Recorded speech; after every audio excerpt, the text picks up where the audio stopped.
حضرت ادریس علیہ السلام، جنہوں نے اس دنیا میں سب سے پہلے قلم، کپڑے اور ہتھیار بنا کر انسانیت کے لیے ترقی کے راستے ہموار کیے، لیکن آپ پر جو صحیفہ نازل ہوا اسے بائبل سے الگ کیوں کر دیا گیا؟ دا بک آف اینوک ایک ایسا صحیفہ جو شاید دنیا کی سب سے پر اسرار کتابوں میں ایک ہے، کیونکہ اس کتاب میں اس کائنات کی پیدائش، حضرت آدم علیہ السلام کے زمانے کے پر اسرار کہانیاں اور ایسے راز لکھے ہیں جو شاید ہمارے پڑھے گئے تاریخ سے میل نہیں کھاتے۔ جائنٹس، علم نجوم، پورٹلز اور خلائی مخلوق سے حضرت ادریس علیہ السلام کا جنگ کرنا، یہ تمام چیزیں اس کتاب کو مزید پر اسرار بنا دیتی ہے۔ کیا واقعی حضرت ادریس نے خلائی مخلوق سے جنگ کر کے انسانیت کو بچایا تھا؟ اسلامی روایات اس کے متعلق کیا کہتی ہے؟ کیا ماڈرن سائنس کا سب سے بڑا سوال یعنی ایلین اور پورٹلز کا حضرت ادریس کی زندگی اور دور سے کوئی تعلق ہے؟ حضرت ادریس علیہ السلام اللہ کے تیسرے پیغمبر تھے جو حضرت آدم اور حضرت شیث علیہ السلام کے بعد نبوت کے منصب پر فائز ہوئے۔ آپ کی پیدائش قدیم شہر بابل میں ہوئی۔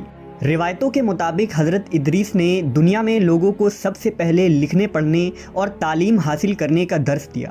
آپ کا زیادہ تر وقت درس و تبلیغ میں گزرتا تھا، چنانچہ لوگ آپ کو ادریس یعنی درس دینے والا کہہ کر پکارنے لگے۔ آپ علیہ السلام حضرت شیث کے 5ویں نسل سے تعلق رکھتے تھے۔ مورخین کے مطابق حضرت ادریس حضرت آدم کے 500 سال بعد اور حضرت نوح علیہ السلام سے 1000 سال پہلے پیدا ہوئے۔ حضرت آدم علیہ السلام کے بیٹے حضرت شیث کا انتقال ہوا تو کچھ عرصے بعد ان کے پیروکار بہت کم تعداد میں باقی رہ گئے۔ قابیل کی اولاد نے کفر و شرک، بدکاری و بے حیائی کا بازار گرم کر رکھا تھا۔ زناکاری اور شراب نوشی عام تھی۔ ہر طرف بتوں کی پوجا اور آگ کی پرستش ہو رہی تھی۔ لہٰذا بنی آدم کی ہدایت و رہنمائی کے لیے اللہ نے حضرت ادریس کا انتخاب کیا۔ نبوت کے منصب پر فائز ہوتے ہی آپ نے اپنی قوم کے بھٹکے ہوئے لوگوں میں وعظ و تبلیغ کا کام شروع کر دیا، لیکن وہ سب آپ کے دشمن بن گئے، اور جو لوگ بھی حضرت ادریس پر ایمان لائے ان لوگوں نے ان پر ظلم کرنا شروع کر دیا۔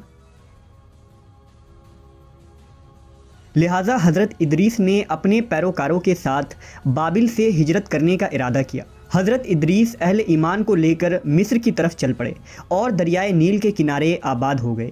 یہ ایک سرسبز و شاداب علاقہ تھا۔ حضرت ادریس اور آپ کے ساتھیوں نے یہاں دعوت و تبلیغ کا کام جاری رکھا اور ان لوگوں نے یہاں مختلف علوم سیکھ کر خوب ترقی کی۔ اللہ نے قرآن مجید میں حضرت ادریس کا ذکر یوں فرمایا ہے، اور اس کتاب میں ادریس کا بھی ذکر کیجیے، بے شک وہ بڑے سچے نبی تھے اور ہم نے ان کو بلند رتبے تک پہنچایا تھا۔ حضرت ادریس نے ہی سب سے پہلے قلم سے لکھنا اور کپڑا سینا ایجاد کیا۔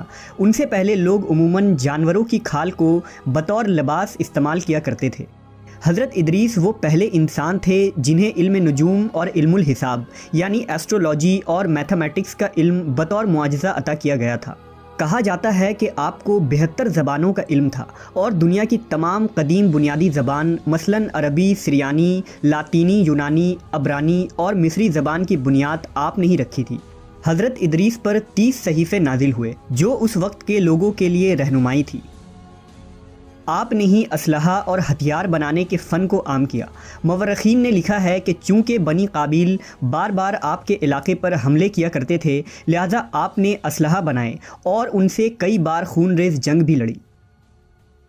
حضرت ادریس علیہ السلام نے 365 سال کی عمر پائی تھی۔ علماء و مفسرین اور بہت سے تابعین کا یہ قول ہے کہ حضرت ادریس علیہ السلام کو زندہ آسمان پر اٹھا لیا گیا تھا اور چوتھے آسمان پر آپ علیہ السلام کے روح کو قبض کی گئی، جہاں نبی صلی اللہ علیہ وسلم نے معراج کی رات آپ سے ملاقات کی تھی۔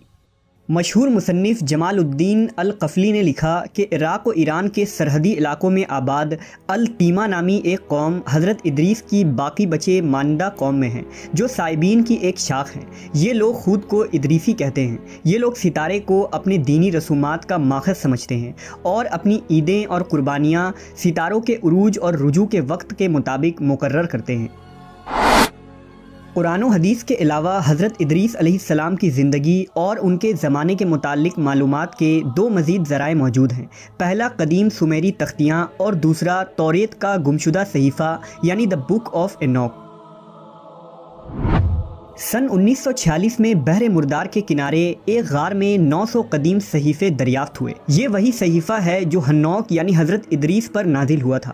ان صحیفوں میں ایک بڑا صحیفہ توریت کے گمشدہ حصوں کا تھا، جسے آج ہم دا بک آف اینوک کہتے ہیں۔ بک آف اینوک میں تاریخ انسانی کی ایک مختلف کہانی ملتی ہے، جس میں حضرت نوح کے زمانے تک کے واقعات لکھے گئے ہیں۔ اس صحیفے میں ایک خاص قسم کے مخلوق کا ذکر ہے جسے دا واچرز کہا گیا ہے۔ انجیل میں انہیں دا فالن اینجلز کہا جاتا ہے۔ اس صحیفے کے مطابق حضرت ادریس علیہ السلام کے زمانے میں جیسے جیسے اس زمین پر انسانوں کی آبادی بڑھنے لگی تو زمین کی کچھ چیزیں آسمان کے فرشتوں کی نظر میں آنے لگی۔ ان فرشتوں کو بنی آدم کی خوبصورت عورتیں بہت پسند آئیں۔ وہ لمبی بالوں والی عورتوں کے فرشتہ تھے، لہذا سینکڑوں فرشتے آسمانی راستے سے زمین پر آ گئے۔ انہوں نے ان خوبصورت عورتوں سے زنا کیا اور شادیاں بھی کی۔ اس دوران ان فرشتوں نے انسانوں کو علم نجوم اور ستاروں کا علم سکھایا۔ ان عورتوں نے جب بچوں کو جنم دیا تو وہ انسان نہیں تھے، بلکہ عجیب و غریب دیو ہیکل مخلوق یعنی جائنٹس تھے، جسے بائبل میں نیفیلیم کہا جاتا ہے۔ اسلامی روایات میں بھی اس طرح کے لمبے قد والے دیو کا ذکر جگہ بجگہ ملتا ہے۔ بک آف اینوک کے مطابق وہ فرشتے زمین پر اپنی حکومت قائم کرنا چاہتے تھے اور انسانوں کو اپنے تابع کرنے کی خواہش رکھتے تھے۔ دراصل اہل کتاب یہود و نصارہ کا یہ عقیدہ ہے کہ ابلیس ایک فرشتہ تھا اور اس نے جب اللہ کی نافرمانی کی تو وہ مردود ہو کر ابلیس کہلایا، جبکہ قرآن و حدیث کے مطابق ابلیس فرشتہ نہیں بلکہ ایک جن تھا۔ لہٰذا اس غلط عقیدے کی بنیاد پر توریت اور عیسائی لٹریچر میں ان مخلوق کو فرشتہ لکھا گیا ہے، جبکہ فرشتے اللہ کے حکم کے تابع ہوتے ہیں، نہ ہی وہ نافرمان ہوتے ہیں اور نہ گناہ کر سکتے ہیں۔ وقت گزرنے کے ساتھ زمین پر ان واچرز کی آبادی بڑھتی چلی گئی۔ انہوں نے انسانوں اور جانوروں کو کھانا شروع کر دیا اور زمین میں خوب فساد ہوا۔ لہٰذا خدا نے زمین پر ایک فرشتہ بھیجا جس کا نام عزازیل تھا۔ اس نے انسانوں کو ہتھیار بنانا سکھایا۔ اس فرشتے نے انسانوں کو ستارے، سیارے اور کائنات کے متعلق علوم سکھائے، اور اسی نے اینوک یعنی حضرت ادریس علیہ السلام کو جنگ کرنے کے طریقے بھی سکھائے۔ جب ان واچرز کے جرائم حد سے زیادہ بڑھ گئے تو اللہ کی طرف سے ان پر عذاب نازل کرنے کا فیصلہ ہوا۔ لہٰذا وہ واچرز حضرت ادریس علیہ السلام کے پاس آئے اور انہوں نے اللہ سے اپنی سفارش کروائی، لیکن ان کی سفارش قبول نہیں کی گئی اور آسمان سے حضرت جبرائیل و میکائیل کی فوج نازل ہوئی۔ اس فوج نے ان کو زمین کے تہہ میں دفن کر دیا، جہاں وہ 70 نسل یا قیامت تک یوں ہی دفن رہیں گے۔ حضرت ادریس علیہ السلام کا ذکر قدیم سومیری تختیوں میں بھی ملتا ہے۔ ان سومیری ٹیبلٹس کے مطابق خنوخ کے دور میں آسمان کے راستے سے اس زمین پر دوسری مخلوق آئی تھی جن کا نام انوناکی تھا۔ سومیری انہیں خدا مانتے اور ان کی پوجا کیا کرتے تھے۔ ماڈرن ریسرچر کے مطابق انوناکی دراصل ایلینز کی ایک نسل تھی جو اس زمین پر آئی تھی۔ ان انوناکی نے ہی انسانوں کو میٹل پروسیسنگ اور مائننگ کا کام سکھایا۔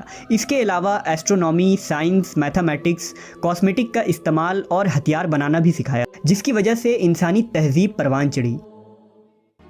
اسرائیلی روایات، صحیفہ اینوک اور سومیرین ٹیبلٹس کے ساتھ اگر اسلامی روایات کو جوڑا جائے تو حضرت ادریس علیہ السلام کے دور کا ایک ایسا خاکہ بنتا ہے جس سے دوسرے سیارے پر خلائی مخلوقات کی موجودگی اور پورٹلز کی موجودگی ثابت ہوتی ہے۔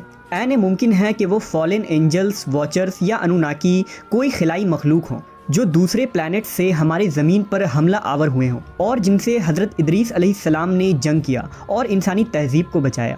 کیا جدید سائنس جس پورٹلز اور ایلین کی تھیوریز پیش کرتی ہیں، یہ تمام چیزیں حضرت ادریس کے دور کی ٹیکنالوجی تھی؟ قرآن و حدیث کی جدید سائنسی تعبیر کیا نئے نئے رازوں سے پردہ فاش کرنے والی ہے؟